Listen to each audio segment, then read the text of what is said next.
ஹரிவும் அனைவருக்கும் நமஸ்காரம். இப்பொழுது நாம பார்க்க இருக்கின்ற வகுப்பு பகவான் ஆதிசங்கரர் அருளிய ஆத்மபோதம் அப்படிங்கிற ஒரு நூலை விசாரம் பண்ண போறோம். இப்ப இந்த நூல்ல பகவான் ஆதிசங்கரர் நம்முடைய சொரூபத்தை காட்டி கொடுக்க போகிறார்.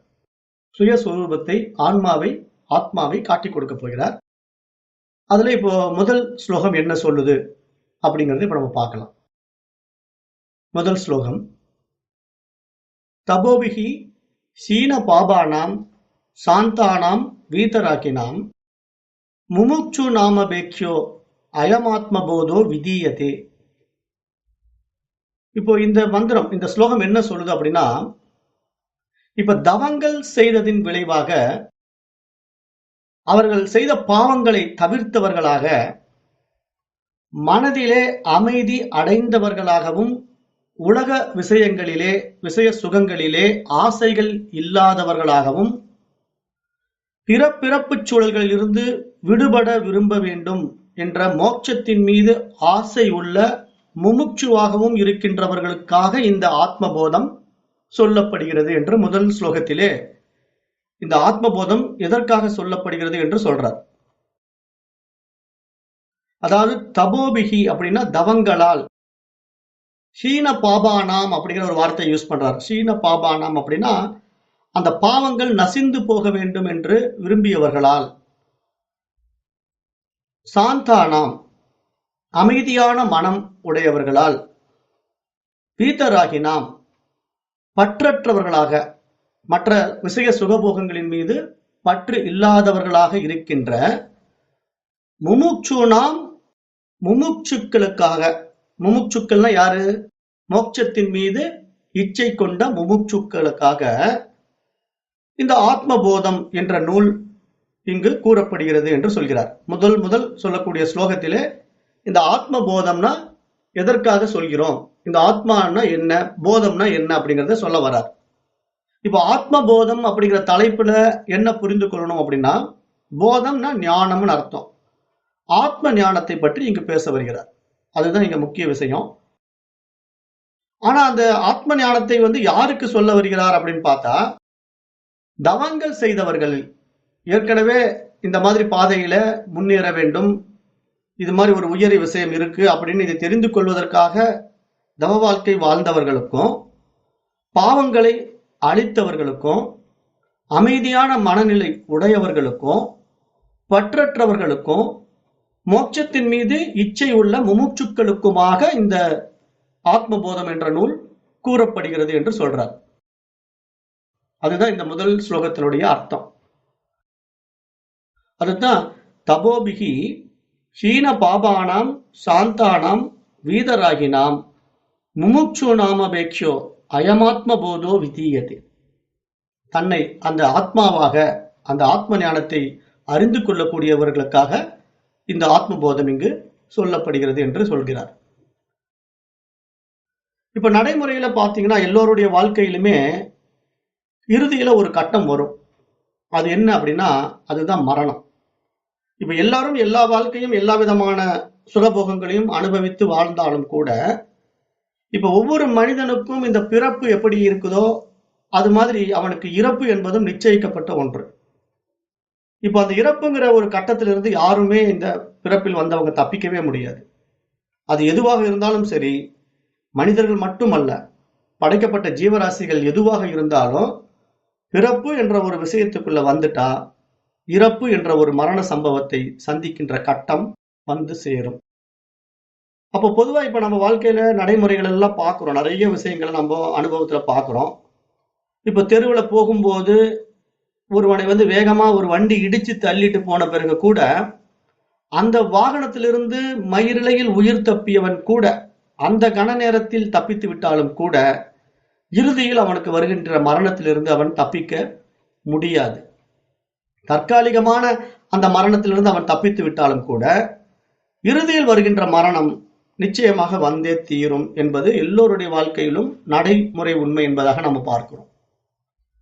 அப்புறம் வாழ்க்கையில ஒன்றை மிகவும் எதிர்பார்த்து அது கிடைக்காமல் அழுத்து போய் இறந்து விடலாமா, இறந்து போகலாமா என்று எண்ணியவனுக்கு கூட அந்த நிலையிலேயே அந்த தற்கொலை மனதை தூண்டி அந்த மரணத்தை அது உண்டாக்கி விடுகின்றது. அது மாதிரியே தான் மிகவும் நேசித்தவர்கள் இறந்ததும் அவரது உயிரற்ற உடலை பார்க்கும் போதும் கூட தனக்கும் இது போன்ற ஒரு நாள் மரணம் வரும் என்பதை தெரிந்து கொண்ட ஒவ்வொருவர்களுக்கும் மரணம் என்பது தவிர்க்க முடியாத ஒன்றாகத்தான் இருக்கின்றது.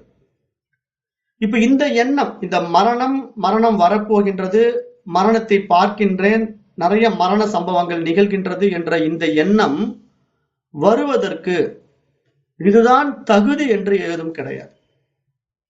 அப்படி வரும்போது மரணத்தை பற்றி அவனுக்குள் உதிக்கும் எண்ணங்கள் மட்டுமே அவரவர்களுக்கு ஏற்ப வகை வகையாக மாறி காணப்படுகின்றது. இப்ப எல்லோருக்குமே ஆரம்பம் பிறப்பு என்றாலும் அவனை மிகவும் சிந்திக்க வைக்கக்கூடிய ஒரு முக்கிய விஷயம் அவனுக்கு ஒரு நாள் வரக்கூடிய அவனது இறப்பு மட்டும் தான் என்று எல்லோருமே ஏற்றுக்கொள்கின்றார்கள். ஏனென்றால் வாழ்வை வாழ்வாங்கு வாழ்ந்து வேண்டியது அனைத்தையும் பெற்றவனுக்கு கூட மரணம் என்பது தவிர்க்க முடியாதது.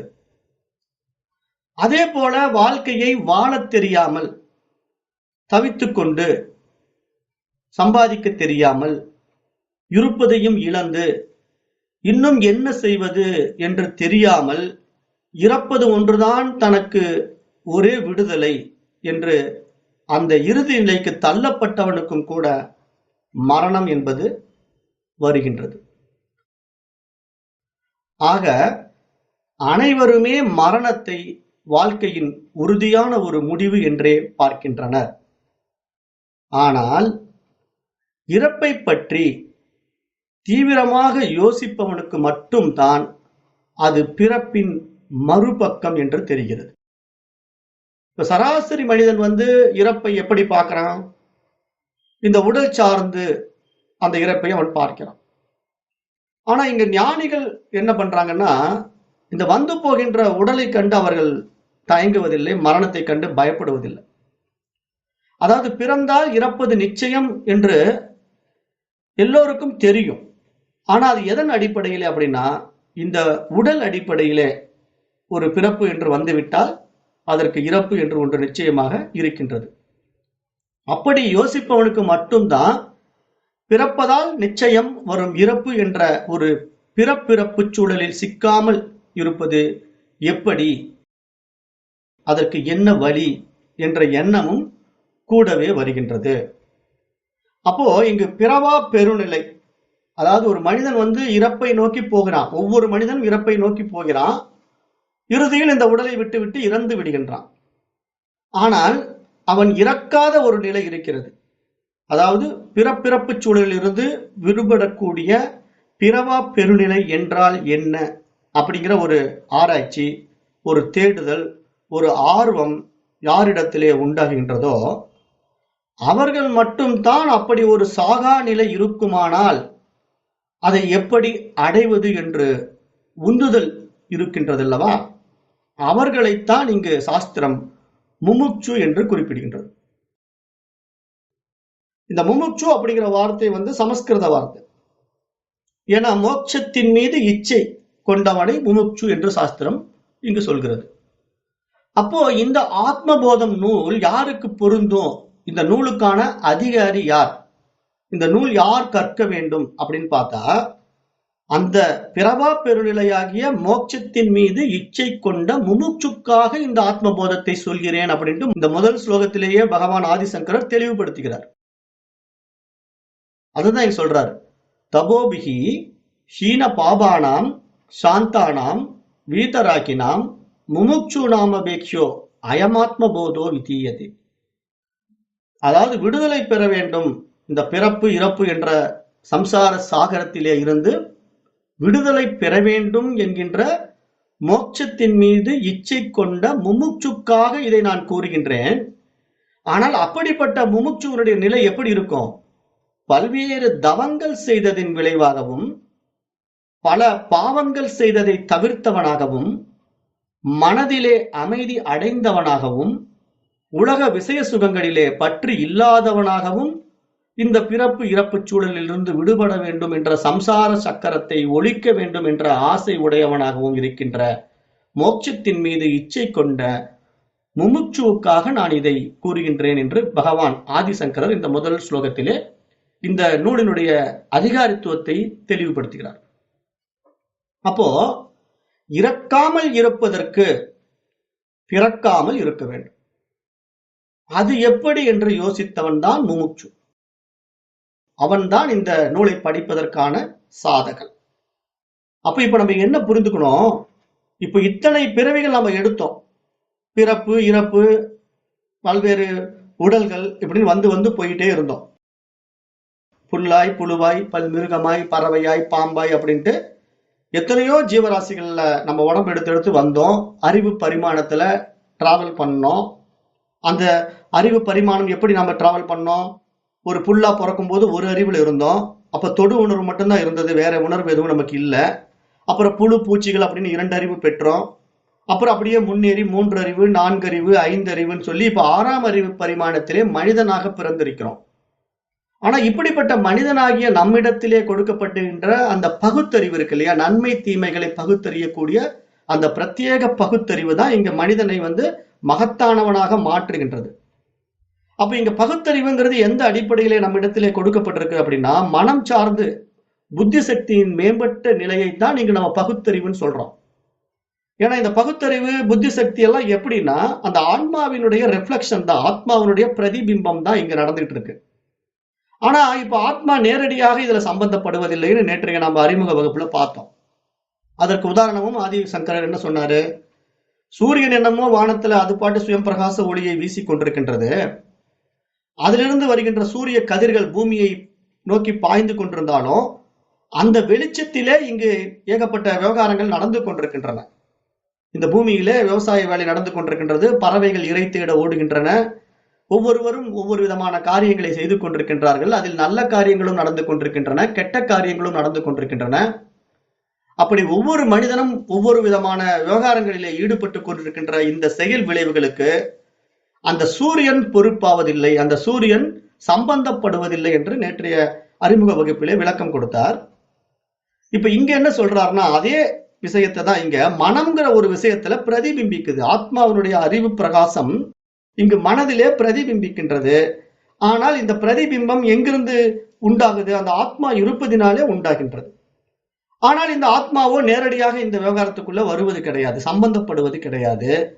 ஆனால் அங்கு பிரகாசிக்கின்ற அந்த அறிவு இங்கு மனமாகவும் புத்தியாகவும் வெளிப்பட்டு நம்மை இது போன்ற ஆன்மஞான தேடுதல்களை, மோட்சத்தின் மீது இச்சை உள்ள விருப்பங்களை நிறைவு செய்வதற்கான ஒரு பிரத்யேக புத்தி சக்தியாக, பகுத்தறிவு சக்தியாக இங்கு பிரகாசிக்கின்றது.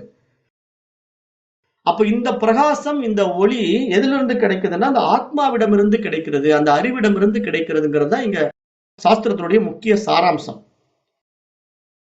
அந்த சூரியனுடைய சுயம் பிரகாச ஒளியிலே இங்கு தாமரை மலர்வதும் பறவைகள் இறை தேடுவதும் எப்படி நடந்து கொண்டிருக்கின்றதோ அதுபோல அந்த தூய அறிவாகிய ஆத்மாவின் பிரகாசத்தினாலே இங்கு மனம் வெளிப்பட்டு இந்த விவகாரங்களுக்குள்ளே ஈடுபட்டு கொண்டிருக்கிறது.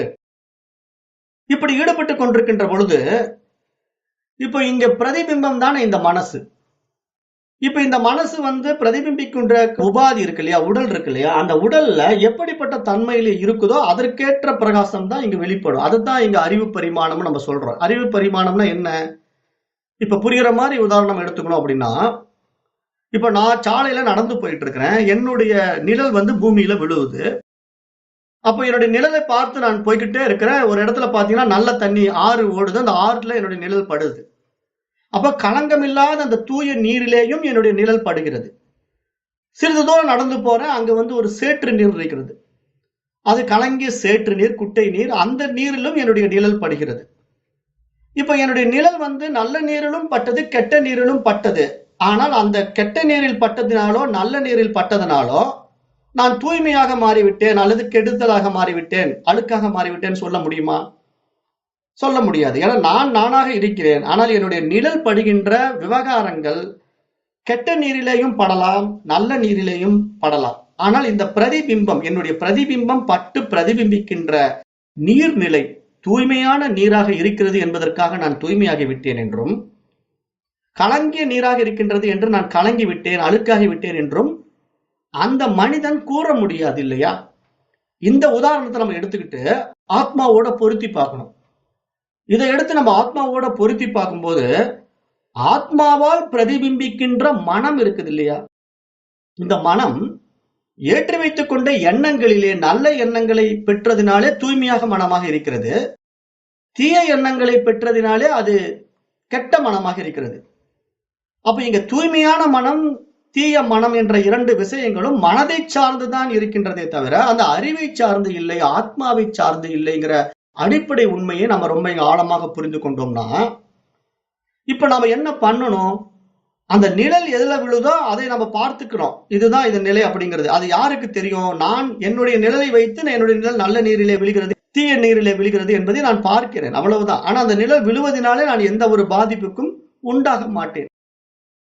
அதே நிலையில் இங்க ஆத்மா அனைத்தையும் சாட்சியாக பார்த்து கொண்டிருக்கிறது.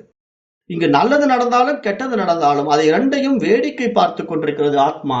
ஆனால் அதில் சம்பந்தப்படுவதில்லை. அந்த நிலையை நாம் இங்க புரிந்து கொண்டோம்னா, இங்க நாம செய்ய வேண்டியது என்னன்னா, மனதை தான் இங்கு நாம தூய்மைப்படுத்த வேண்டும், மனதை தான் இங்கு நம்ம மாற்ற வேண்டும். அப்ப எப்படி மனம் மாறுவது? மனம் எதனால் சிக்கிக் கொண்டிருக்கின்றது அப்படின்னு பார்த்தா, அவரவர்கள் ஏற்றி வைத்துக் கொண்ட ஏராளமான எண்ணங்கள், புறத்திலிருந்து மற்றவர்கள் சொல்லக்கூடிய விஷயங்களை எல்லாம் நம்ம உள்ள கேட்டு கேட்டு அந்த எண்ணங்களுடைய உண்மைத்தன்மையை நாம புரிந்து கொள்ளாமல் அதை சரி சத்தியம் என்பதாக நம்பிக்கொண்டு அதன் பாதையிலே பயணிப்பதனால் ஏற்பட்ட அறியாமை எண்ணங்களாலே நம்ம அல்லல் பட்டு கொண்டிருக்கின்றோம். அப்போ அதிலிருந்து நம்ம விடுபட வேண்டும் என்றால், நம்மிடத்திலே ஏற்றி வைக்கப்பட்ட தவறான எண்ணங்கள் எல்லாம் விலகி விடும்போது மட்டும்தான், நீக்கப்படும் போது மட்டும்தான் நம்மிடத்திலே அந்த தூய அறிவு, சுயம் பிரகாச அறிவு பிரகாசித்துக் கொண்டிருப்பதை உணர முடியும் என்பதுதான் இந்த சாஸ்திரத்தினுடைய முக்கிய சாராம்சமாகவும் பார்க்கப்படுகிறது. அப்ப அதனால இங்க இந்த உலகத்துல நடக்கக்கூடிய விவகாரங்கள் எல்லாம் இருக்குது இல்லையா? இந்த ஜனனம் மரணம்ங்கிற விவகாரம். ஒரு மனிதன் பிறக்கிறான், ஒரு மனிதன் இறக்கிறான். அப்ப இந்த பிறப்பு இறப்புங்கிற சக்கரத்திலிருந்து விடுபட வேண்டும். இது ஒரு சுழற்சி. இதுதான் புனரபி மரணம், புனரபி ஜனனம் அப்படின்னு ஆதிசங்கரர் எடுத்து சொல்றார். இதை திருவள்ளுவரும் சொல்றார். பிறவி பெருங்கடல் நீந்துவர் நீந்தார் இறைவனடி சேராதார் அப்படின்னு திருவள்ளுவர் திருக்குறள்ல சொல்றார். அப்ப இந்த பிறவி பெருங்கடல்ங்கிறது என்ன? ஒரு மிகப்பெரிய கடல். அதுல நீந்தி கரையேற தெரிந்தவன் தான் அந்த வீடு பேரை அடைய முடியும். அந்த நீந்தி கரையேற தெரியாதவன் என்ன பண்ணுவான்? அந்த சமுதிரத்திலேயே, அந்த கடலிலேயே மூழ்கி இறந்து விடுகின்றான். அப்ப அது மாதிரி இங்க எத்தனையோ பிறவிகள் நம்ம எடுத்து வந்தோம். அதாவது ஒரு புல்லா பிறந்து பறவையா மிருகமா மாறி இன்றைய மனிதனாக நம்ம வந்திருக்கிறோம் அப்படின்னா, அப்ப அரிதான இந்த மனித பிறவிகளே, அரிதறிது மானிடராய் பிறத்தல் அரிது என்று சொல்லக்கூடிய இந்த அரிதான மானிட பிறவிகளே மட்டும்தான் இது போன்ற விவேகத்தை அடைய முடியும். அதாவது நல்லது எது கெட்டது என்று பகுத்தறிந்து அதை புரிந்து கொள்ளக்கூடிய விவேகத்தை அடைய முடியும். அந்த விவேகத்தின் வாயிலாக இந்த பிறப்பு இறப்பு என்ற சக்கரத்திலிருந்து விடுபட முடியும், சம்சார சாகரத்திலிருந்து விடுபட முடியும். அப்ப அதை விடுபடுதல்ங்கிறது என்ன? நாம் நம்மை உணர்ந்து கொள்வது, அந்த மனதிற்கு விடுதலை கொடுப்பது. அதுதான் இங்க வீடு பேறு அப்படின்னு புருஷார்த்தம்னு சாஸ்திரம் பேசுது. சாஸ்திரத்தினுடைய புருஷார்த்தம் என்ன? ஏற்கனவே நம்ம பாடத்திட்டங்கள்ல தத்துவ போதத்துல பார்த்தோம். அறம் பொருள் இன்பம் வீடு. அறம் பொருள் இன்பம் வீடு அப்படிங்கிற அந்த நான்காவது நிலை இருக்கிறது இல்லையா, வீடு பேரு. அந்த வீடு பேரு தான் இங்க பிறவா பெருநிலை. அதுதான் முடிந்த முடிவு, முக்தி, மோட்சம் என்று சொல்லப்படுகிறது. அப்ப அந்த வீடு பேருங்கிற நிலையை நோக்கி ஒவ்வொருத்தரும் போயே ஆக வேண்டும். ஏன்னா மனிதனுடைய வாழ்வியல் நெறிமுறைகள் நமக்கு எப்படி கொடுக்கப்பட்டிருக்கிறது அப்படின்னு பார்த்தா, அறம் பொருள் இன்பம் வீடு என்று 4 நெறிமுறைகளாக நம்மிடத்திலே கொடுக்கப்பட்டிருக்கிறது. அப்ப அற வாழ்க்கை, தவ வாழ்க்கை வாழ வேண்டும். ஒவ்வொரு மனிதனும் அறப்படி தவ வாழ்க்கை வாழ வேண்டும். அந்த நேர்மையான தவ வாழ்க்கையிலே தான் இந்த பொருளாதாரத்தை உயர்த்த வேண்டும். அப்படி பொருளீட்டுகின்ற பொழுது, அறத்தின் வழியிலே அற வாழ்க்கை வாழ்ந்து பொருளீட்டுகின்ற பொழுது, அறம் பொருள் மூலமாக நமக்கு என்ன கிடைக்கும்? இன்பம் கிடைக்கும். அதுதான் உண்மையான இன்பம். அந்த இன்பம் கிடைத்து விட்ட பிறகு நம்முடைய இறுதி நிலை என்ன? பிறவா பெருநிலை என்கின்ற வீடு பேறு தான் நமக்கு இறுதி நிலையாக பார்க்கப்படுகிறது. இதுதான் மனிதனுடைய வாழ்வியல் நெறிமுறையாக பார்க்கப்படுகின்ற புருஷார்த்தம் என்று சாஸ்திரம் போதிக்கிறது. இது தத்துவ போதம்ங்கிற நூல்ல நம்ம பார்த்தோம். அப்ப இப்ப நம்ம ஒவ்வொரு மனிதனுமே இப்படித்தான் பயணிக்கிறோம். ஆனா இதுல இருந்து மாறுபட்டு சிலர்கள் பயணிக்கிறார்கள் இல்லையா? அறம் தவறி வாழ்கின்றவர்கள், பொருளாதாரத்தை எப்படி வேணாலும் சம்பாதிப்பேன், தவறான பாதையில கூட நான் பொருள் ஈட்டி சுகபோகங்களை வாழுவேன் அப்படின்லாம் இருக்கிறார்கள் அல்லவா? அப்ப அதற்கு என்ன காரணம் அப்படின்னு பார்த்தா அவர்களுடைய மனம்தான் காரணம். ஏன்னா அவர்களுக்கு பணம் இருந்தால் எதையும் செய்து விடலாம், அதற்காக நான் என்ன வேணாலும் செய்து கொள்ளலாம் என்பதாக ஏற்றி வைத்துக் கொண்ட எண்ணங்கள் அவர்களுடைய வாழ்க்கையை அப்படி வாழ வைக்கிறது. ஆனால் அப்படி பணம் சம்பாதிக்கின்றவனும் இப்படி அறவழியிலே பணம் சம்பாதிக்கவனும் ஒரு நாள் இறக்கத்தான் போகிறான், அதில் என்றும் சந்தேகம் இல்லை. ஏன்னா இப்ப நடைமுறையில் நம்ம பார்க்கும்போது இவன் சொல்லுவான், நீ நேர்மையா இருந்து என்ன சாதிக்க போற, நீ ஒரு நாள் சாகத்தான போற, நான் அயோக்கியத்தனம் பண்ணி ஆனந்தமா வாழ்ந்துட்டு இருக்கிறேன், நானும் ஒரு நாள் சாகத்தான் போறேன். அப்போ நான் வாழ்ற வாழ்க்கையில பாரு, நான் காரு பங்களா சுகபோகங்கள் பெண் சுகம் நிலபுலன்கள் எல்லா வகையும் நான் அனுபவிக்கிறேன், நான் லைஃபை என்ஜாய் பண்ணிட்டு சாவுறேன், நீ என்னமோ சாமியார் மாதிரி இங்க அறவழியில வாழ்ற, தர்மமா வாழ்ற, நேர்மையா வாழ்றன்ட்டு வாழ தெரியாம வாழ்ந்து இறந்து போற. அப்ப வாழ்க்கையை நீ அனுபவிக்க தெரியாதவன், நான் தான் வாழ்க்கையை அனுபவிக்க தெரிந்தவன் என்பதற்காக நிறைய பேர் சொல்றதையும் நம்ம கேட்கிறோம்.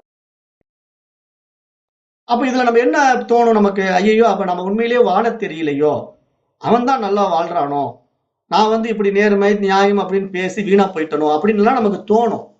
ஆனா இதெல்லாம் ஒரு மனதனுடைய விளையாட்டு தானே தவிர, இங்கு நேர்மை நியாயம் தர்மம் அப்படின்னு நம்ம வாழ்றதுனால நமக்கு என்ன கிடைக்குது, அவன் அக்கிரமா அநியாயம் செய்வதனால என்ன கிடைக்குதுன்னு நீங்க மனதுல விசாரம் பண்ணி பாத்தீங்கன்னா, இங்கு பிறப்பு இறப்புங்கிற சக்கரத்திலிருந்து விடுதலை யார் அடைய முடியும்னா இந்த நேர்மையான வாழ்க்கை வாழ்றவர்கள் தான் அடைய முடியும். ஏன்னா இங்க பிறப்பு இறப்புங்கிற சக்கரத்துக்குள்ள வந்துகிட்டே இருக்கிறதுனால நமக்கு என்ன நடக்கும், ஏகப்பட்ட சிரமங்களும் தொந்தரவுகளும் இந்த பாதையில நம்ம பார்க்கிறோம் இல்லையா? மனிதனாக நம்ம பிறவி எடுக்கிறதுக்கே எவ்வளவு கஷ்டப்பட்டு பிறக்கிறோம். இப்ப நம்ம பிறக்கிறது என்னமோ ரொம்ப ஈஸியா இருக்கிற மாதிரி நம்ம நினைக்கிறோம். ஆனா அந்த பிறப்புக்கு 10 மாதம் தாயினுடைய கர்ப்பப்பையில நம்ம பட்ட கஷ்டம் நமக்கு வெளியே சொல்ல தெரியல. ஏன்னா அப்படி ஒரு கஷ்டத்தை நம்ம உள்ள பட்டிருக்கிறோம். ஏன்னா அந்த இடம் அப்படிப்பட்ட ஒரு இடம். அங்கு பல கழிவுகளும் பல சிக்கல்களும் நிறைந்த ஒரு இடத்துல நம்ம பிண்டமாக இருந்து அதிலிருந்து வெளிப்பட்டு இங்க வெளியே வந்து இந்த உலக விவகாரங்களுக்குள்ள நம்ம ஓடுகின்ற ஓட்டம் இருக்கு பாத்தீங்களா? இது எல்லாம் பணத்தை நோக்கி ஓடுது. ஆனா இந்த பணம் கிடைச்சிட்டா நமக்கு எல்லாமே திருப்தி ஆயிடுமா அப்படின்னா எப்படி திருப்தி ஆகும்? இப்ப பெரிய பெரிய பணக்காரர்களுடைய வாழ்க்கையெல்லாம் போய் பாருங்க, திருப்தியா இருக்கிறானா? நிச்சயமா திருப்தியாக இருக்க முடியாது. சரி, அப்படிதான் அவன் சந்தோஷமா உயிரை விட்டானா? இல்லையே, அப்படியே அவனால உயிரை விட முடியாது. அவனும் நோய்வாய்ப்பட்டு தான் சாகுறான். அப்போ இங்க இயற்கை என்ன செய்யுதுன்னா அதனுடைய வேலையை அது கரெக்டா செஞ்சுக்கிட்டு இருக்கு. அப்ப இதை தப்பிக்க வேண்டியவர் யார் அப்படின்னா, இது மாதிரி ஒரு விவேகத்தை அடைந்து ஆன்ம ஞானத்தை புரிந்து நான் வந்த வேலையை முடிக்கணும், போதும் இந்த பிறப்பு இறப்புங்கிற சக்கரத்துல சம்சார சக்கரத்துல நான் சிக்கி சுழன்றது போதும், இனி நான் பிறக்கவே கூடாது அப்படிங்கிற ஒரு தேடுதல், அந்த பிறவா பெருநிலைங்கிற ஒரு விஷயத்தை அடைய வேண்டும் என்றால் அவன் இறக்கக்கூடாது இல்லையா? அப்ப அவன் இறக்கக்கூடாதுன்னா அவன் என்ன செய்யணும்? பிறக்கக்கூடாது. அதுதான் இங்க ரொம்ப முக்கியமான பாயிண்ட். இந்த பிறப்பு இறப்புங்கிற விஷயத்துல பிறந்தால் நிச்சயம் இறந்தே ஆக வேண்டும். ஆனால் பிறக்கவே இல்லை என்றால் அவன் இறக்கவே மாட்டான்.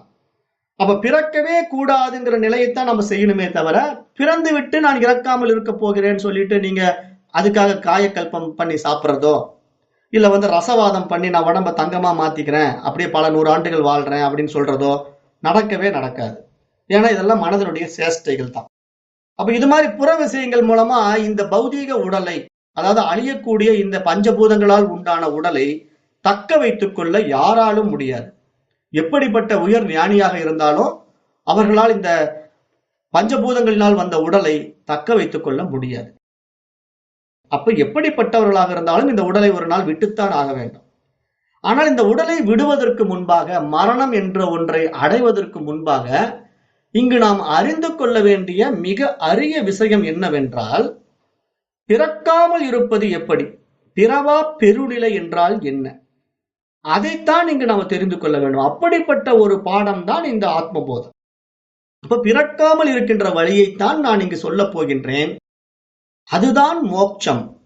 அந்த மோட்சத்தை அடைய ஆசைப்படுகின்ற முமுட்சுவுக்காக இந்த பாடத்திட்டம் இங்கு கொடுக்கப்படுகிறது என்பதாக முதல் ஸ்லோகத்திலே பகவான் ஆதிசங்கரர் அதை தெளிவுபடுத்துகிறார். அப்ப அந்த அடிப்படையில இப்ப நம்ம இந்த உலகத்துல விவகாரங்கள்ல ஈடுபட்டு இருக்கிறோம் இல்லையா, இந்த விவகாரத்தை சாஸ்திரம் என்ன சொல்லுதுன்னா, வியாவகாரிக சத்தியம், பாரமார்த்திக சத்தியம், பிராதிபாசிக சத்தியம் என்று 3 விதமான சத்திய விஷயங்களாக வைத்து பேசுது. அப்ப அதுல நம்ம பாரமார்த்திக சத்தியத்தை தான் நம்ம அடைய வேண்டும். இங்க வியாவகாரிக சத்தியத்திலே இந்த உலக விவகாரத்துக்குள்ளே ஈடுபட்டு கொண்டிருக்கின்ற இந்த நனவு வாழ்க்கை என்பது பார்ப்பதற்கு சத்தியமாக தோன்றினாலும், நம்ம ஏற்கனவே பார்த்த பாடத்திட்டங்களின்படி கனவு வாழ்க்கைக்குள்ள போகும்போது இந்த உலகம் காணாம போயிடுது. இந்த வியாவகாரிக சத்தியம் காணாமல் போய் கனவு வாழ்க்கையில வேறு ஒரு உலகத்தை படைத்துக் கொண்டு அந்த வாழ்க்கையை நான் வாழும்போது அதற்கு பெயர் பிராதிபாசிக சத்தியம். அப்ப கனவு வாழ்க்கையாகிய பிராதிபாசிக சத்தியத்திலே நான் அங்கு ஒரு உலகத்தை படைத்துக் கொண்டு நான் தான் அங்கு வாழுகின்றேன். அப்பொழுது எனக்கு இந்த புற உலகம், இந்த நனவு உலகம் காணாமல் போய்விடுகின்றது. அங்கே ஒரு உலகத்தை நான் உண்டாக்கி கொண்டு வாழ்ந்து கொண்டிருக்கின்றேன். அந்த உலகம் எங்கிருந்து உண்டாக்கப்பட்டது என்றால் என்னுடைய மனதினாலேயே படைக்கப்பட்ட உலகம். அதுதான் பிராதிபாசிக சத்தியம். அப்ப இப்போ அதே மாதிரி என்னுடைய மனதினாலேயே உண்டாக்கப்பட்ட இந்த உலகம் தான் வியாவகாரிக சத்தியம். அப்ப இங்கு விவகாரத்துக்குள்ளே நான் ஈடுபட்டு கொண்டு வாழ்கின்ற இந்த வாழ்க்கை விவகாரத்திலே இருக்கின்ற வியாவகாரிக சத்தியமாக தெரிந்தாலும், இந்த வியாவகாரிக சத்தியம் கனவு நிலையாகிய பிராதிபாசிக சத்தியம் என்ற 2 சத்தியங்களுக்கும் அப்பாற்பட்ட ஒரு சத்திய நிலை இருக்கிறது. அதுதான் பாரமார்த்திக சத்தியம். அதுதான் பரமனின் நிலை, பிரம்ம நிலை, பரமானந்த நிலை என்று வேதம் நமக்கு எடுத்து விளக்குகிறது. அப்ப அந்த விளக்கத்தின் அடிப்படையிலே தான் இங்கு மகான்கள், ஆதிசங்கரர் போன்ற ஞானிகள் நமக்கு இதை புரிய வைக்க முயற்சி செய்கிறார்கள். அப்ப அதுல இங்க பிறப்பு இறப்புங்கிற சக்கரத்திலிருந்து விடுபடுவதற்கான வழியையும் நமக்கு சொல்லித் தருகிறார்கள். அதிலே முக்கியமாக அவர்கள் சொல்ல வருகின்ற விஷயம் என்ன என்றால், பிறவா பெருநிலையை அடைவது மட்டும்தான் நம்முடைய நோக்கமாக இருக்க வேண்டுமே தவிர வேறு எந்த ஒரு விவகாரத்துக்குள்ளேயும் நம்ம போகக்கூடாது என்று இங்கு சுட்டி காட்டுகிறார். அப்ப அதுல பார்க்கும்போது இங்க சாதாரணமா இறந்தவனை, இந்த உலக விவகாரங்களுக்குள்ள இறந்தவனை நம்ம என்ன சொல்றோம்? அவன் இறந்து விட்டான் அப்படின்னா அவர் இயற்கை எய்தினார் அப்படின்னு சொல்றோம். அப்போ இந்த இயற்கை எய்தினார்னா என்ன அர்த்தம்? அந்த இயற்கையாக அவன் மாறிவிட்டான். இந்த இயற்கை எப்படி இருக்கிறது? எல்லாம் வந்து வந்து போகும், அப்படியே அது தோன்றி மறையக்கூடிய இந்த பிரபஞ்ச நியதிகளை நம்ம பார்க்கிறோம். நேற்று இருப்பது இன்று இல்லை, இன்று இருப்பது நாளை இருக்காது. இந்த நியதி நமக்கு தெரியும். ஏன்னா நம்ம கண்கூட இதெல்லாம் பார்க்கிறோம், அனுபவப்படுறோம். அப்ப சுற்றுமுற்றும் நாம் இந்த விவகாரங்களுக்குள்ள, வியாவகாரிக சத்தியத்துக்குள்ள பார்த்தா இயற்கையில் என்ன நடக்கிறது என்பதை கூர்ந்து கவனித்து பார்ப்பவனுக்கு மட்டும்தான் இந்த உண்மை புரியும் என்பதாக இங்கு சுட்டிக்காட்டப்படுகிறது. அதாவது சுற்றியுள்ள மனிதர்கள் தன்னை போலவே விதவிதமாக எண்ணுபவர்கள் ஆதலால் அவர்கள் தங்களது செயலால் தங்கள் சுற்றத்தை மாற்றி அதை தங்களுக்கு ஏற்ப அமைத்துக் கொள்ள முடிகிறது. அதை செயற்கை என்று சொல்லி அதை சொல்வதுதான் அவனது இயற்கை என்று தெரிந்து கொள்கிறோம். அப்ப இங்கு ஒவ்வொரு மனிதனும் தன்னுடைய வாழ்வியல் தேவைக்காக இந்த உலக விவகாரங்களுக்குள்ளே ஈடுபட்டு கொண்டு தனக்கு தேவையான வாழ்க்கை சூழல்களை மாற்றி அமைத்துக் கொள்ள முடியும் போது அந்த செயற்கையான விஷயங்களை நம்ம எப்படி பார்க்கிறோம்? நமக்கு தகுந்த மாதிரி மாற்றி அமைத்துக் கொண்டு வாழ்கிறோமே தவிர, ஆனால் அத்தனை விஷயங்களும் அந்த இயற்கைக்கு வேறாக இல்லை என்ற புரிதல் நம்ம இடத்துல இருந்தால் மட்டும்தான் இங்கு இயற்கையினுடைய நீதிக்குள்ள நாம் இருக்கிறோம் அப்படிங்கிறதையும் புரிந்து கொள்ள முடியும். ஏன்னா இங்க எதுவுமே வெளியிருந்து நம்ம எடுக்க முடியாது. இந்த இயற்கைக்குள்ள இருந்தே தான் எல்லாம் பெறுகிறோம், இயற்கையை தான் அனுபவிக்கிறோம். இந்த இயற்கையிலே தான் நாம் இரண்டரை கலந்து விடுகிறோம். ஆனா அந்த நிகழ்வுகள் நடந்து கொண்டிருக்கிறதுல நம்ம செய்யக்கூடிய விவகாரங்கள்ல நம்ம மனசு என்ன நினைக்குதுன்னா, இதை நான் செய்கின்றேன், நான் அனுபவிக்கின்றேன்கிற தனித்துவமான ஒரு அடையாளத்தை உண்டாக்கி கொண்டு தன்னை கர்த்தா போக்தா என்பதாக பாவித்துக் கொண்டு வாழ்கின்ற அந்த அஞ்ஞான வாழ்க்கையிலிருந்து யார் ஒருவன் விடுபடுகின்றானோ அவன் தான் இங்கு விவேகி என்பதாகவும் பார்க்கப்படுகிறது. அப்ப விவேகம், விவேகி அப்படின்ற புத்திசாலித்தனம் யாருக்கு இருக்கும்னா, தன்னுடைய வாழ்க்கை சூழலை விசாரித்து பார்த்து இந்த உலகத்திலே இந்த இயற்கையோடு எப்படி நான் ஈடுபட்டு கொண்டிருக்கின்றேன், எந்த நிலையிலே நான் இருக்கின்றேன் அப்படிங்கிறத தனக்குள்ளேயே அந்த எண்ணங்களை விசாரித்து பார்த்து அதை தெளிவுபடுத்தி கொண்டு எப்படி இந்த பிறவா பெருநிலையை அடைய வேண்டும் என்கின்ற அந்த ஆர்வத்தில், அந்த வேகத்திலே இருக்கின்றவன் தான் இங்கு மோட்சத்தின் மீது இச்சையுள்ள முமுட்சுவாகவும் பார்க்கப்படுகிறது என்பது சுட்டிக்காட்டப்படுகிறது.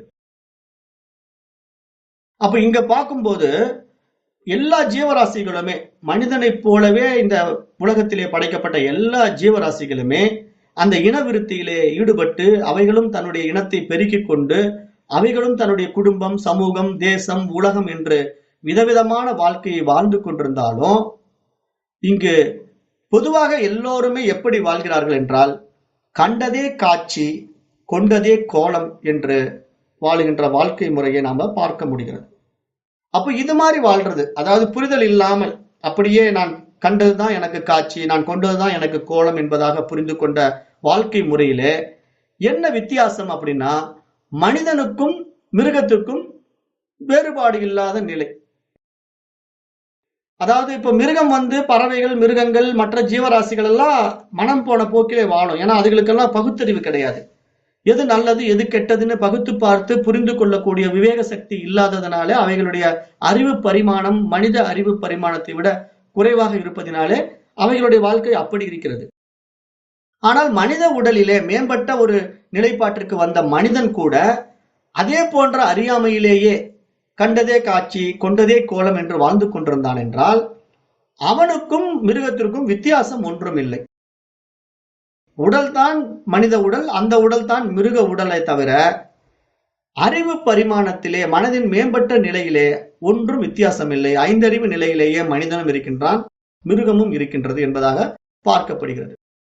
அப்ப இங்க இதுல தான் நம்ம மாறுபட வேண்டும். ஏன்னா இங்க மனித பிறப்பு என்பது என்னன்னா அரிதரிதான பிறப்பு. மானிடராய் பிறத்தல் அரிது என்று மகான்கள் சுட்டி காட்டுகிறார்கள் இல்லையா? அப்ப அப்படிப்பட்ட உயர் பிறப்பாகிய மனித அறிவுல இங்கு நம்ம விசாரணை செய்து பார்க்க வேண்டும். அதுக்குத்தான் நமக்கு பகுத்தறிவு கொடுக்கப்பட்டிருக்கின்றது.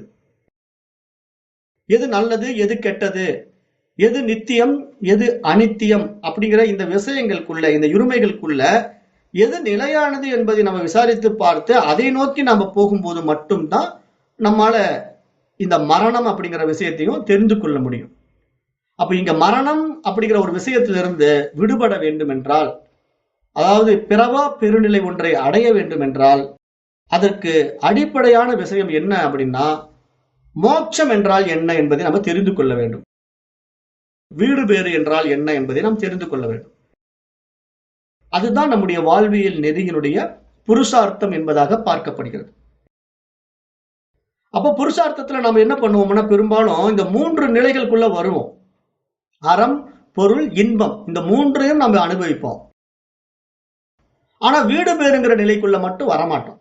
அது வராமையே மரணத்தை அடைஞ்சிடறோம். நிறைய பேர் அப்படிதான் பண்றாங்க. அதாவது நேர்மையாக கூட வாழ்வார்கள், தர்ம வழியிலே பொருள் ஈட்டுவார்கள், அந்த நேர்மையான வழியிலே அற வழியிலே சம்பாதித்து பொருளை ஈட்டிக்கொண்டு அதன் வழியிலே ஆனந்தமாக வாழ்ந்துவிட்டு மரணத்தை அடைகின்றவர்கள் கூட மீண்டும் இந்த பிறவி சக்கரத்திலே தான் சுத்துகின்றார்கள். அப்ப இங்க நம்ம என்ன புரிந்து கொள்ளணும்? ஆன்மீகவாதிகள் ஆன்ம விஷயத்திலே ஈடுபடுகின்றேன்னு சொல்லிட்டு நான் தினமும் பூஜை செய்கிறேன், கோயிலுக்கு போறேன், நான் நல்லவனா இருக்கிறேன், நேர்மையா இருக்கிறேன், நியாயமா இருக்கிறேன் எல்லாம் சொல்லிக்கொண்டு இந்த உலகத்துல என்ன மாதிரி காரியங்களில் ஈடுபட்டு கொண்டிருந்தாலும் அற வழியிலே தர்ம வழியிலே வாழ்ந்து கொண்டிருந்தாலும் அவனும் ஒரு நாள் மரணத்தை அடையத்தான் போகின்றான். அதே போன்ற அயோக்கியத்தனத்திலே உலகத்திலே அக்கிரமங்களை செய்து கொண்டு மற்றவர்களை குடும்பங்களை கெடுத்து தான் வாழ்ந்து கொண்டு சுயநலமாய் இருக்கின்ற மனிதர்களும் மரணத்தை தான் அடைகிறான். அப்ப இந்த 2 பேரும் மரணத்தை அடைவதில் எந்த மாற்றமும் இல்லை, எந்த சந்தேகமும் இல்லை.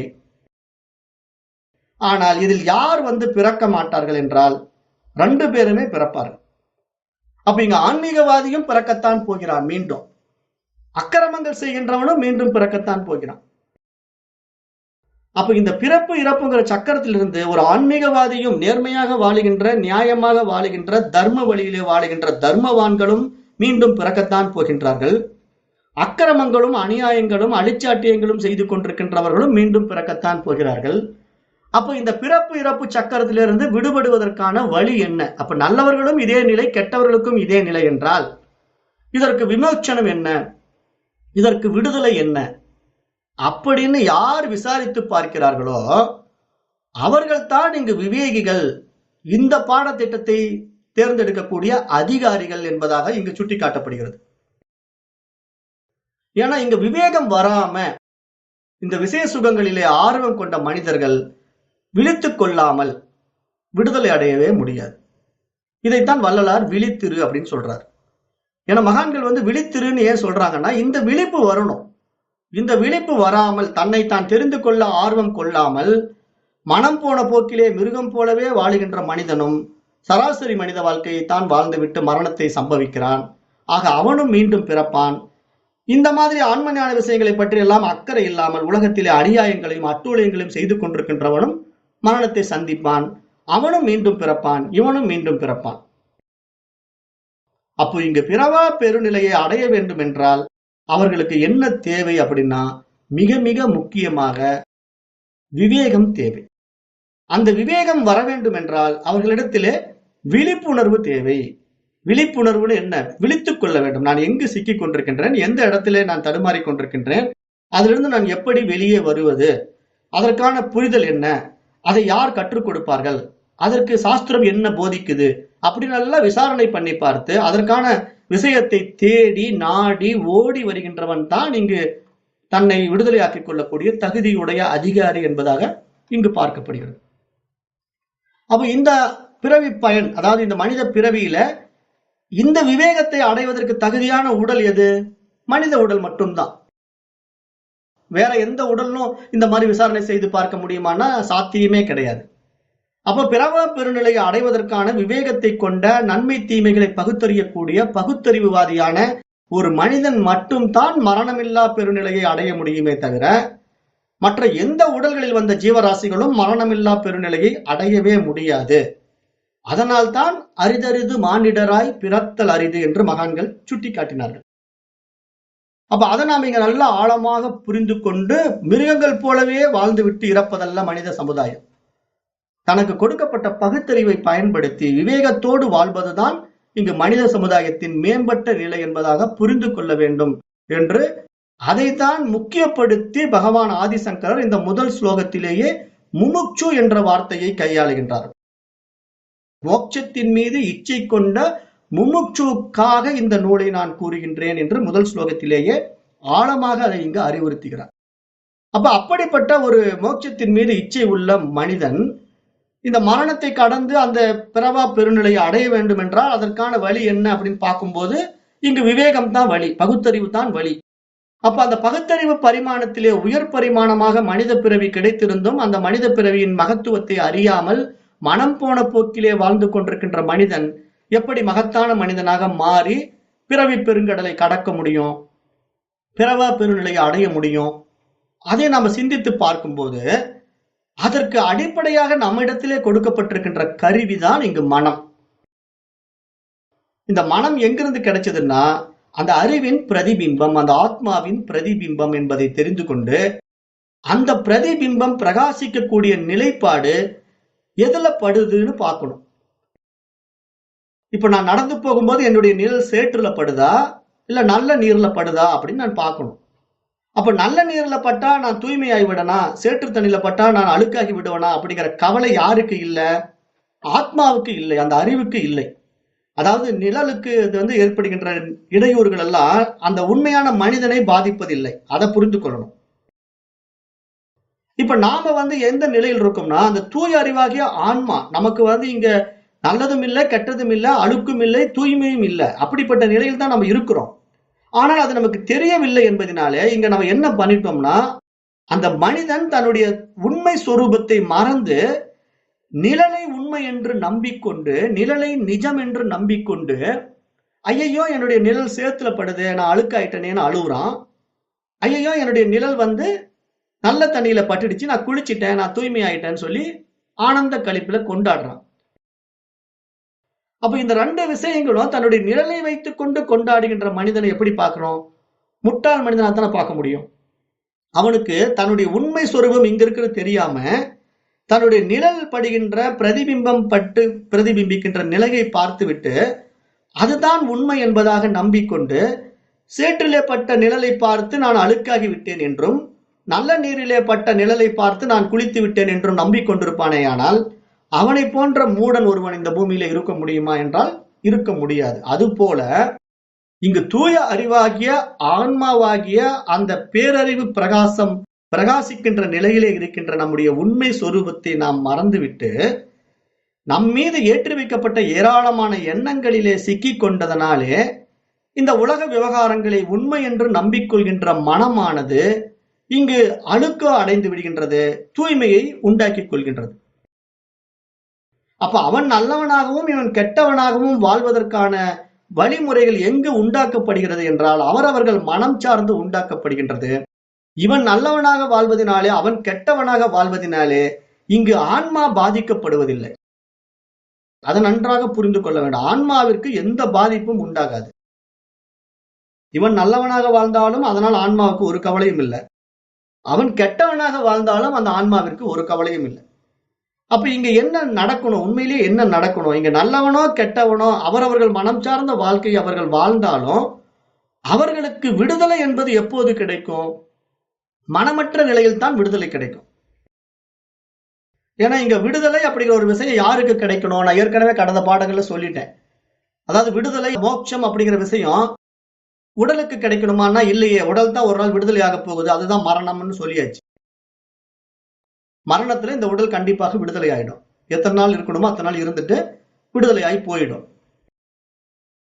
ஆனா எது விடுதலை ஆகாது அப்படின்னா மனசு விடுதலை ஆகாது. இந்த மனசு தான் என்ன பண்ணும்? உலக விவகாரங்கள் எல்லாம் ஏத்தி வச்சுக்கிட்டு அதுல நல்லது இது கெட்டது இதுன்னு பிடிச்சி வச்சுக்கிட்டு அவன் நல்ல வாழ்க்கை வாழ்றான், அவன் நல்லவன், இவன் கெட்ட வாழ்க்கை வாழ்றான், இவன் கெட்டவன் சொல்லிக்கிட்டு தன்னையும் தன்னையே எப்படி விசாரணை பண்ணிக்கணும்? நான் நல்ல வாழ்க்கை வாழ்றேன், நான் தர்மவானா இருக்கிறேன், நான் அறவழியில வாழ்றேன், ஆன்மீக வாழ்க்கை வாழ்றேன், நான் நல்லவன் சொல்லி தன்னைத்தானே ஏமாத்திக்கிட்டு ஒரு நாள் என்ன ஆக போகுது?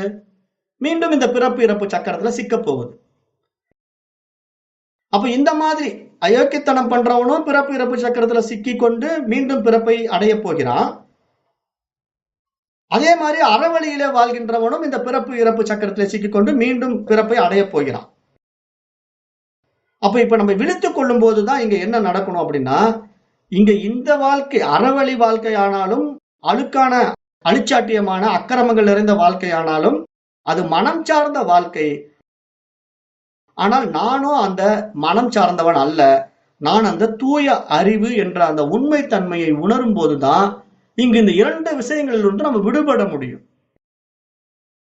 இங்கு விடுபட வேண்டிய விடுதலைங்கிறது மனதிற்கு எப்ப வரும்னா சமநிலையில வரும்போதுதான் விடுதலை உண்டாகும். இங்க தர்மமும் இல்லை, அதர்மமும் இல்லை. இங்க தர்மம்ங்கிற ஒரு விஷயமும் மனம் சார்ந்த விஷயம், அதர்மம் என்கின்ற ஒரு விஷயமும் மனம் சார்ந்த விஷயம். அப்ப நான் தர்மவானாக இருக்கிறேன், நான் நல்லவன் என்று தன்னை சொல்லிக் கொள்பவனும் விடுதலை அடைய மாட்டான். நான் அயோக்கியன், அக்கிரமங்கள் செய்கின்றேன், அதர்ம வழியிலே வாழ்கின்றேன் என்று சொல்பவனும் விடுதலை அடைய மாட்டான்.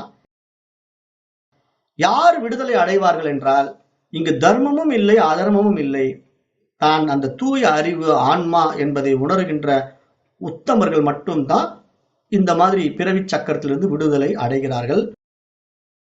அவர்கள் தான் அந்த வீடு பேறு என்கின்ற புருஷார்த்தத்தின் இறுதி நிலையாகிய அந்த நிலையை முடிக்கிறார்கள். அவர்கள் மட்டும்தான் மீண்டும் பிறக்க மாட்டார்கள். அப்படி பிறக்காதவர்கள் இனி இறக்க மாட்டார்கள்.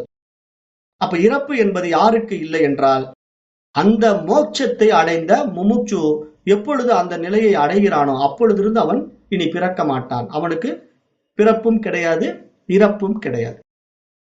அப்ப பிறப்பு இறப்பிலிருந்து விடுபட்டு விடுகின்றான். அப்ப அதற்கு இங்க நமக்கு என்ன கருவின்னா இந்த மனசுதான் கருவி. அப்ப இந்த மனதை தான் நம்ம இங்க தூய்மைப்படுத்தணும். எங்கெல்லாம் சிக்கிக்கிட்டு இருக்கிறோம், எந்தெந்த விவகாரத்துக்குள்ள நம்ம மாட்டிக்கிட்டு இருக்கிறோம், நம்முடைய அஜ்ஞானங்கள் எப்படியெல்லாம் புகுத்தப்பட்டிருக்கிறது, எது நல்லது எது கெட்டதுன்னு மனசு பிடிக்குது, அதுல எதுல ஈடுபட்டு கொண்டிருக்கிறது அப்படிங்கறதெல்லாம் நம்ம ஆராய்ச்சி பண்ணி பார்க்கும்போது நமக்கு ஒரு நல்ல புரிதலும் ஒரு தெளிவும் நமக்கு வரும். அப்ப இந்த மன தூய்மைங்கிறது எந்த அடிப்படையில் நம்ம இடத்துல அடைந்திருக்கிறது அப்படின்னா இந்த உடலை சார்ந்தும் அமைந்திருக்கிறது. அத திருவள்ளுவரும் சொல்றாரு இல்லையா, உடல் தூய்மை நீரால் அமையும், மன தூய்மை வாய்மையால் காணப்படும் அப்படின்னு திருக்குறள் சொல்லுது. அப்ப அதையெல்லாம் நம்ம எடுத்து இங்க ஆராய்ச்சி பண்ணும்போது இங்க உடல் தூய்மை நீரால் அமைவது எப்படின்னா, நம்ம மேல குளிச்சுக்கிட்டோம்னா அங்க உடம்புல இருக்கிற அழுக்கு போயிடுது. ஆனா மனசுல இருக்கக்கூடிய அழுக்கு எப்ப போகும்? அது நம்ம இடத்துல உண்மைத்தன்மை இருக்கும் போதுதான் போகும். நம்ம புறத்துல ஒண்ணு செஞ்சுக்கிட்டு உள்ள ஒரு மாதிரி நடிச்சுக்கிட்டு இருக்கிறது இல்ல வாழ்க்கை. நிறைய பேர் என்ன பண்ணுவாங்கன்னா உள்ள ஒரு மாதிரி இருப்பாங்க, வெளியே ஒரு மாதிரி இருப்பாங்க. உள்ளொன்று வைத்து புறமொன்று பேசுகின்ற மனிதர்கள் நிறைய பேர் இருக்கிறாங்க இல்லையா. அந்த வாழ்க்கை வாழ்றவர்களுக்கெல்லாம் விடுதலை கிடைக்காது. ஏன்னா அவர்கள் வெளியே வேடதாரிகளாக பார்ப்பவர்களுக்கு நல்லவர்களாக காட்சிப்படுவார்கள். ஆனால் உள்ள பாத்தீங்கன்னா நிறைய அயோக்கியத்தனம் அக்கிரமங்கள் செய்து கொண்டிருப்பார்கள். அவர்களுடைய இரண்டாவது முகம் அது. ஆனா வெளியே தெரியாது. வெளியே மட்டும் பார்க்கும்போது நல்லவர்களாகவும் இவரை மாதிரி ஒரு மகானை பார்க்க முடியாது, இவரை மாதிரி ஒரு நல்லவரை பார்க்க முடியாது என்பதாக வாழ்ந்து கொண்டிருப்பார்கள், நடித்துக் கொண்டிருப்பார்கள். ஆனா உள்ள சுத்தமாக இருக்க மாட்டார்கள், மனதளவிலே தூய்மையாக இருக்க மாட்டார்கள். அப்படிப்பட்டவர்கள் என்றும் விடுதலையாக முடியாது. ஏன்னா அவர்கள் தன்னைத்தானே ஏமாற்றிக் கொள்கிறார்கள். அதாவது உடலிலே உடைகளை மாற்றிக் கொள்வதனாலோ, வேடங்களை பூட்டிக் கொள்வதனாலோ, இது மாதிரி நல்லவர்கள் போல காட்டிக் கொள்வதனாலோ ஒரு மனிதன் ஆன்மீகவாதியாக மாறிவிட முடியாது. அப்படிப்பட்ட மனிதர்கள் ஆன்மாவை அறிந்து ஆத்ம ஞானத்தை அடைந்து விட முடியாது. அவர்களெல்லாம் தன்னைத்தானே ஏமாற்றிக் கொள்கின்ற அஞ்ஞானிகள், அறியாமை நிலையில் உள்ளவர்கள் என்றுதான் இங்கு சாஸ்திரம் சுட்டி காட்டுகிறது. அப்ப நமக்கு இங்க என்னன்னா, நம்முடைய மன தூய்மை ரொம்ப ரொம்ப முக்கியம். மன தூய்மை தான் இங்க முக்கிய பிரதானமாக சாஸ்திரம் சுட்டி காட்டுது. அப்ப மன தூய்மைக்கு என்ன நமக்கு தேவைன்னா, நல்ல எண்ணங்கள் தேவை. நல்ல எண்ணங்கள் தான் நமக்கு முக்கியமா தேவை.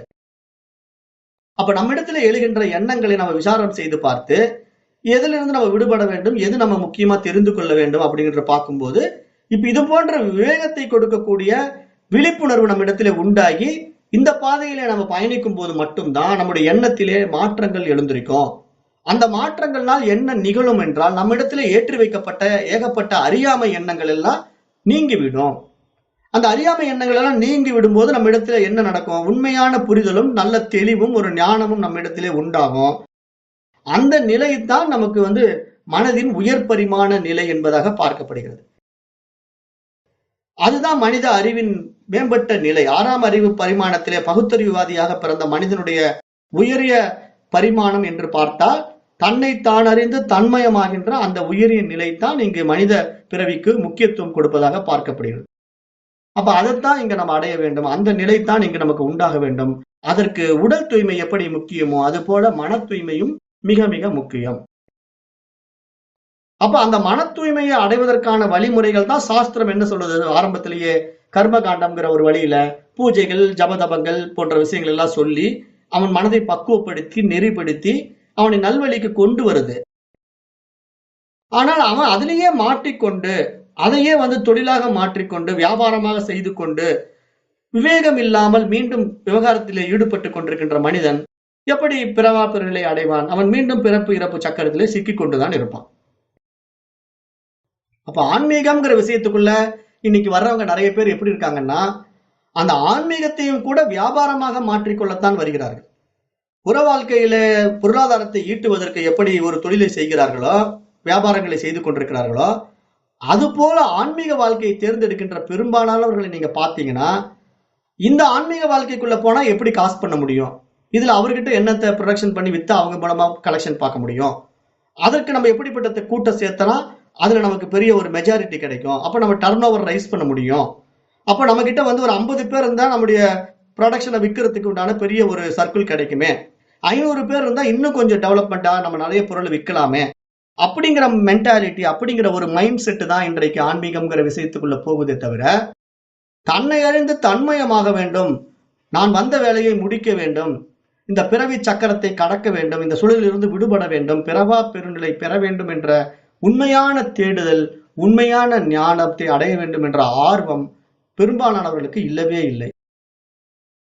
ஆனால் அப்படி யாருக்கு இருக்கிறதோ அவர்கள் தான் இங்கு முமுட்சு என்பதாகவும் இங்கே முதல் ஸ்லோகத்திலே பகவான் ஆதிசங்கரர் சுட்டி காட்டுகிறார். எனக்கு முமுட்சுன்ன உடனே ஏதோ இந்த பாடத்தை படிக்க வந்துட்டா நான் மோட்சத்தின் மீது ஆசை உள்ளவன் அப்படின்னு நினைச்சிடக்கூடாது. இப்ப நிறைய பேர் என்ன நினைச்சுக்கிறாங்கன்னா, இந்த வேதாந்த பாடத்துக்குள்ள வந்த உடனே நான் இந்த மோட்சத்தை தெரிந்து கொள்ள வந்து விட்டேன், மோட்சத்தின் மீது இச்சை உள்ளவன் நான், ஆசை உள்ளவன் நான், ஆகவே நான் முமுட்சு என்று பிரகடனப்படுத்திக் கொள்கிறார்கள். அவர்களை இங்கு முமுட்சு என்று சாஸ்திரத்திலே சொல்ல வரவில்லை. இங்கு ஆதிசங்கரும் அப்படி சொல்லவில்லை. ஆதிசங்கருடைய முதல் ஸ்லோகத்தை மீண்டும் சொல்றேன், நல்லா கேட்டுக்குங்க. தபோபிகி ஹீன பாபானாம் சாந்தானாம் வீதராக்கினாம். தபோபிகி தவம் செய்தவர்கள், ஹீன பாபானாம் பாவங்களை செய்வதிலிருந்து விடுபட்டவர்கள், சாந்தானாம் அமைதி மனதை கொண்டவர்கள், வீதராகினாம் அதாவது பற்றற்ற நிலைக்கு வந்தவர்கள், உலக விவகாரங்களில் இருக்கின்ற சுகபோகங்களிலிருந்து பற்றற்ற நிலைக்கு வந்தவர்கள் யாரு? அவர்கள்தான் இங்கு முமுட்சு, அவர்கள்தான் மோட்சத்தை அடைவதற்கு தகுதியானவர்கள். அப்படிப்பட்ட முமுட்சு நாம் பேக்ஷியோ, அந்த அபேட்சமற்ற நிலை, அதாவது இது உயர்ந்தது, அது தாழ்ந்தது, இது சரி, இது தவறு என்ற அந்த இருமைகளிலிருந்து விடுபட விரும்புகின்ற அந்த பேதமற்ற நிலையிலே வருகின்ற மோட்சத்தின் மீது ஆசை உள்ள முமுட்சுவுக்குத்தான் அயமாத்ம போதோ விதீயதே, நானே அந்த அறிவு, நானே அந்த ஆன்மா, நானே அந்த ஆத்மா என்பதை சொல்லக்கூடிய ஒரு பாடத்தை இங்கு நான் ஆத்மபோதம் என்ற நூலிலே சொல்ல போகின்றேன் அப்படின்னு தான் இங்க சொல்றார். அப்ப முமுட்சு என்பவன் என்ன, எப்படி இருக்கணும்? பல்வேறு தவங்களை செய்தவனாகவும் பல பாவங்கள் செய்வதை தவிர்த்தவனாகவும் மனதிலே அமைதி அடைந்தவனாகவும் உலக விசேஷ சுகங்களிலே விவகாரங்களிலே ஆசை இல்லாதவனாகவும் இந்த பிறப்பு இறப்பு என்ற சம்சார சக்கரத்திலே இருந்து விடுபட வேண்டும் என்று விரும்புபவனாகவும் யார் இருக்கின்றானோ அவனைத்தான் முமுட்சு என்று சொல்லப்படுகிறது. அப்படிப்பட்ட முமுட்சுவுக்குத்தான் இந்த ஆத்ம போதமும் இங்கு சொல்லப்படுகிறது என்று இந்த முதல் ஸ்லோகத்திலே தெளிவுபடுத்துகிறார். அதனால நாம உடனே இந்த முமுட்சுன்னா மோட்சத்துல ஆசை வச்சு நான் இந்த கிளாஸ்க்கு வந்துட்டேன், அதனால நான் முமுட்சு அப்படின்னு சொல்லிக் கொள்ளக்கூடாது. இத்தனை விஷயங்களையும் நடைமுறைப்படுத்த வேண்டும், அப்படின்றவங்க தான் முமுட்சு. அப்ப அதனால இங்க ஒவ்வொரு விஷயத்தையும் நம்ம சொல்ற வார்த்தையை ஆழமா விசாரித்து பார்த்தா தவ வாழ்க்கை வாழ வேண்டும். இப்ப தவ வாழ்க்கைங்கிறது நான் ஏற்கனவே கடந்த பாடங்கள் எடுக்கும்போது சொல்லிட்டேன். தவ வாழ்க்கைன்னா என்ன? உற்ற நோய் நோன்றல் உயிருக்கு உருகன் செய்யாமை அற்றே தவத்திற்கு உரு அப்படின்னு சொல்லிட்டேன். உற்ற நோய் நோன்றல் உயிருக்கு உருகன் செய்யாமைனா என்ன? இந்த உற்ற நோய்னா என்ன? நம்ம ஒவ்வொருத்தருக்கும் என்ன நோய் இருக்குது? இந்த பிறப்பு இறப்புங்கிற மரணம் தான் நமக்கு ஒரு நோய், மிகப்பெரிய நோய், கூடவே இருக்கிற நோய். இப்ப நமக்கு காய்ச்சல் வர்றது, ஒரு பிரச்சனை வர்றதெல்லாம் நோய் இல்லை. அந்த நோயெல்லாம் வந்து போற நோய். காய்ச்சல் அப்போதைக்கு வரும், அந்த நோய் போயிடும். ஆனா எப்பொழுதுமே நம்ம இடத்திலேயே ஒட்டி கொண்டிருக்கின்ற, நம்ம கூடவே இருக்கின்ற ஒரு நோய் என்ன அப்படின்னா, இந்த பிறப்பு இறப்புங்கிற சம்சார சக்கரத்திலே மீண்டும் மீண்டும் பிறந்து இறந்து வாழுகின்ற நோய் இருக்கு இல்லையா, அதுதான் நம்ம இடத்திலே உள்ள நோய், உற்ற நோய். அந்த நோயிலிருந்து விடுபட வேண்டும் என்ற ஆர்வம், உற்ற நோய் நோன்றல் உயிருக்கு உருகன் செய்யாமை, மற்ற உயிரினங்களுக்கு தேவையற்ற சங்கடங்களை தொந்தரவுகளை செய்யாமல் இருக்க வேண்டும். உற்ற நோய் நோன்றல் உயிருக்கு உருகன் செய்யாமை அற்றே தவத்திற்கு உரு அப்படின்னு சொல்லிட்டார். அதுதான் இங்க தவத்திற்கான உருவம், தவத்திற்கான வடிவம் என்பதாக இங்கு யார் சொல்றார்? திருவள்ளுவர் சொல்றார் திருக்குறள்ல. உற்ற நோய் நோன்றல் உயிர்க்கு உருகன் செய்யாமை அற்றே தவத்திற்கு உரு. அப்ப ஒரு உயிருக்கு உருகன் செய்யக்கூடாது, தொந்தரவு செய்யக்கூடாதுன்னா நம்ம எப்படி வாழணும்? எல்லா உயிர்களையும் நேசித்து வாழணும், யாருக்கு எந்த தொந்தரவும் பண்ணக்கூடாது. அப்படி இருக்கிறவங்க எப்படி உணவு முறையில இருக்கணும்? சைவமா இருக்கணும். ஆனா நாம என்ன பண்றோம்? ஆன்மீக வாழ்க்கையை வாழ்ந்து கொண்டு முட்டையை நல்லா பொரியல் பண்ணி சாப்பிட்றோம். டெய்லி முட்டையை போட்டு ஆம்லெட் போட்டு நல்லா வக்கனையா சாப்பிட்டுக்கிட்டு என்னென்ன கிடைக்குதோ அடிச்சு போடு, ஆட்டை போடு, இன்னைக்கு நாளைக்கு கோழியை போடு, அப்புறம் அந்த மீன் எடுத்துட்டு வறுத்து கொடு அப்படின்ட்டு நல்லா விவகாரத்துல உலகத்துல எதை எதை வதைக்கணுமோ அத்தனையும் வதைச்சு எப்படியெல்லாம் சாப்பிட முடியுமோ அப்படிலாம் சாப்பிட்டு உடலை வளர்த்துக்கிட்டு இருக்கிறோம். அப்போ இந்த உடலை வளர்க்கறதுனால நமக்கு என்ன கிடைக்கும்? திருவள்ளுவரே சொல்றாரு, தன் ஊன் வளர்க்க பிறிது ஊன் உண்பானை எங்ஙனம் ஆளும் அருள். திருவள்ளுவரே தான் சொல்றாரு. தன் ஊன் வளர்க்க, தன்னுடைய ஊன்னா தன்னுடைய உடம்பு, தன்னுடைய சதை பிண்டங்களை வளர்ப்பதற்காக பிறிது ஊன் உண்பானை, இன்னொரு சதையை திங்கிறான் இல்லையா, அப்படிப்பட்ட மனிதனுக்கு எப்படி அருள் உண்டாகும் அப்படின்னு கேள்வி கேட்கிறார். திருவள்ளுவர் தான் சொல்றார், தன் ஊன் வளர்க்க பிறிது ஊன் உண்பானை எங்ஙனம் ஆளும் அருள் அப்படின்ட்டார். அப்ப இங்க நம்ம மற்ற உயிர்களுக்கு தீங்கு செய்யாமல் வாழ்றதுதான் இங்க தவ வாழ்க்கை. முதல்ல அதை தெரிஞ்சுக்கணும். ஆன்மீகத்தினுடைய முதல் படி இங்க சைவமா வாழ்றது. சைவம்னா என்ன? உடனே சைவ சமயத்துக்கு போயிடக்கூடாது. சாப்பாட்டுல நமக்கு படைக்கப்பட்ட ஜீவராசிகளில மனதளவுல மேம்படாத தாவரங்களை சாப்பிடுவதுதான் சைவம்.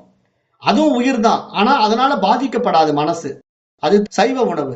ஆனா மற்ற ஜீவராசிகள் இருக்கு இல்லையா, புழு பூச்சியிலிருந்து மனிதன் வரைக்கும் நீங்க எதை சாப்பிட்டாலும் அது எல்லாத்துக்கும் மனம் மேம்பட்டு இருக்கிறதுனால, அதற்கு ஆசை பாசங்கள் இருக்கிறதுனால அதனுடைய மனோபாவங்கள் இங்க சூக்ஷமா நம்மளை தாக்கும்.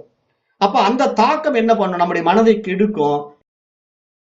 அப்ப இந்த உணவு முறை நம்ம என்ன பண்ணோம்னா கீழ்நிலைக்கு கொண்டு போகும். அப்ப நல்ல உணவு உண்பவன் தான் இங்க யோகியாக மாற முடியும். அவன் மட்டும் தான் இந்த மாதிரி ஆத்ம ஞான பாதையில மேம்பட்ட நிலைக்கு வர முடியும். மற்றவர்கள்லாம் யாரா மாற முடியும்னா போகியாகவும் ரோகியாகவும் மாற முடியும். இப்ப யோகி, போகி, ரோகி அப்படிங்கிற 3 வார்த்தை இருக்கு. யோகி என்றால் அந்த இணைதல், அந்த ஆத்மாவோடு தன்னை இணைத்துக் கொள்கின்ற வாழ்க்கை. யோக் அப்படிங்கிற வார்த்தைக்கு, சமஸ்கிருத வார்த்தைக்கு பொருள் தமிழ்ல என்ன அப்படின்னா இணைதல் அப்படின்னு பொருள். அப்போ நம்ம எதோட இணைகிறோம்? இந்த மனதை அறிவோட இணைச்சிடறோம். இனிமேல் மனம்ங்கிறது ஒண்ணு இல்ல, அறிவு மட்டும்தான் இருக்குது அப்படின்னு அறிவாக மாறி நிற்கின்ற நிலை தான் யோகம். போகம்னா என்ன? இந்த உலக விவகாரத்துக்குள்ள கிடைக்கிறதெல்லாம் அனுபவிச்சு ஆனந்தமா வாழ்றது போகம். அப்படிப்பட்ட போக வாழ்க்கை வாழ்கின்றவன் கடைசியில என்னவா மாறுறான்? ரோகியா மாறுவான். ரோகின்னா என்ன? நோய்வாய்ப்பட்டு பலவிதமான தொந்தரவுகளுக்கு உட்பட்டு இந்த உடம்பை விடுவான். ரோகம்னா நோய் வருவது, எல்லா நோயும் வந்துடும். கேன்சர் வந்துடும், புற்றுநோய் வந்துடும், பலவிதமான, அதாவது டிபி வந்துடும். இந்த மாதிரி நோய்கள் ஏகப்பட்டது உடம்புக்குள்ள அவனை சின்ன பின்னப்படுத்தி மரணத்தை கொண்டு சேர்த்தும். அப்ப ஏன் இத்தனை நோய்கள் வருது அப்படின்னு பார்த்தா எல்லாம் உணவு முறைதான் காரணம்.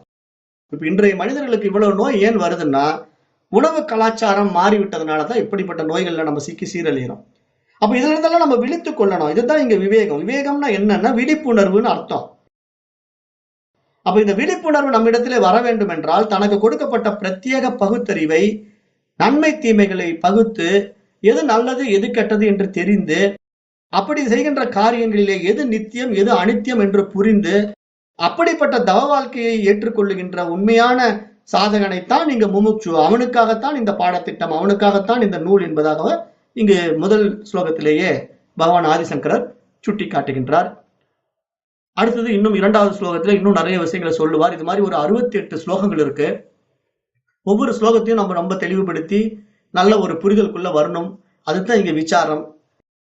இப்ப இந்த விசாரம்னா என்ன? விவேகத்தை அடைவதற்கான ஒரு விசாரணை அப்படின்னு சொல்லலாம். நாம ஒரு தெளிவுக்கு வருவதற்கான ஒரு விசாரணையை மேற்கொள்கிறோம். அந்த விசாரணை நாம தனிப்பட்ட முறையில மேற்கொண்டா நமக்கு புரியாது என்பதற்காக பகவான் ஆதிசங்கரரே நமக்கு துணை புரிகிறார். அவருடைய நூல்களிலே, ஆத்மபோதம் என்ற நூலிலே ஒரு விஷயத்தை எடுத்து சொல்லி அதை நமக்கு புரிய வைத்து நம்முடைய அறியாமையை நீக்கி நாம் அந்த அறிவாகத்தான் இருக்கிறோம் என்பதை காட்டி கொடுக்க போகிறார். அதுதான் இந்த நூலினுடைய முக்கிய விஷயம். அப்ப இன்றைக்கு நம்ம பார்த்த இந்த பாடத்திட்டத்துல என்ன புரிந்து கொள்ளணும்னா, முதல் ஸ்லோகத்துல மோட்சத்தின் மீது இச்சை உள்ள முமுட்சுவுக்காகத்தான் இந்த நூல் சொல்லப்படுகிறது. ஆனா அந்த முமுட்சுனுடைய தகுதி எப்படி இருக்கணும்னா, அவன் தவ வாழ்க்கை வாழ்பவனாகவும் பாவங்களிலிருந்து விடுபட்டவனாகவும் நல்ல ஒரு புத்திசாலியாகவும் அறிவாளியாகவும், அப்புறம் என்ன சொல்றாரு மேற்கொண்டு, மனத்தில் அமைதி அடைந்தவனாகவும் உலக விசேஷ சுகங்களிலே ஆசை இல்லாதவனாகவும் இந்த பிறப்பு இறப்பு சக்கரத்திலிருந்து விடுபடவனாகவும் இருக்க வேண்டும். அவன் தான் முமுட்சு என்பதாக இந்த முதல் ஸ்லோகத்திலே சுட்டி காட்டுகிறார். அப்படிப்பட்ட முமுட்சுவுக்குத்தான் இந்த ஆத்மபோதம் இங்கு சொல்லப்படுகிறது என்பதாக கூறி இந்த முதல் ஸ்லோகத்திலே நிறைவு செய்கின்றார். அப்ப நாளைக்கு நாம் இந்த 2வது ஸ்லோகத்தை பார்க்கலாம். இன்றைய வகுப்பை நான் இத்துடன் நிறைவு செய்கின்றேன். நன்றி. ஓம் தத்சத்.